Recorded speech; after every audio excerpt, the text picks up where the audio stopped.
مؤشراتنا كلها جيدة جدا، ولكن في الاخر المواطن البسيط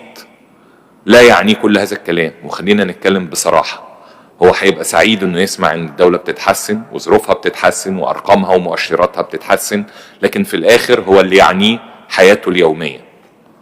وقدرته على تلبية احتياجات اسرته الاساسية. وبالتالي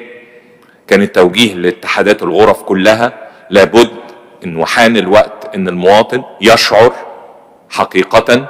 بالجهد الكبير اللي تم في خلال الفترة دي، وهيشعر بيه من خلال حاجة واحدة، ان الاسعار تبدأ تنزل،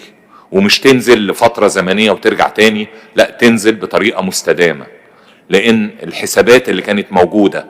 وقت ما كان الازمة الاقتصادية موجودة كان بيتم تسعير الدولار باسعار حضراتكم عارفين كويس، كانت وقتها السوق السوداء، الظروف ما كانوش قادرين يشغلوا المصانع بكامل الانتاج، كان في ندرة في المواد الخام ومستلزمات الانتاج. كل ده النهاردة احنا تغلبنا عليه، وبالتالي كان هناك اتفاق ان كل الاتحادات الغرف ان شاء الله هيبقى في اجتماع على الاسبوع القادم، في نهاية الاسبوع القادم، عشان يعرضوا تصورهم الشامل لعملية تخفيض الاسعار على مختلف السلع والمنتجات. وبالتالي يعني ان شاء الله كان هناك التزام امبارح منهم ووعد ان ده هيتم،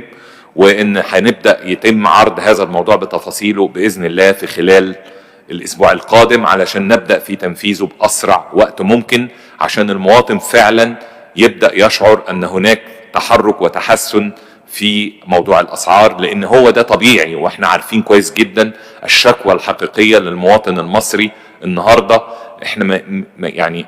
مش فقط اللي يهمنا ان الاسعار ثابته على مدار الفتره اللي فاتت، لكن حان الوقت ان لازم الاسعار دي تنزل وبصوره كبيره، علشان نقدر ان المواطن فعلا يشعر ان كل التعب اللي تكبده في خلال الفتره الماضيه يبدا ياتي ثماره في خلال المرحله القادمه.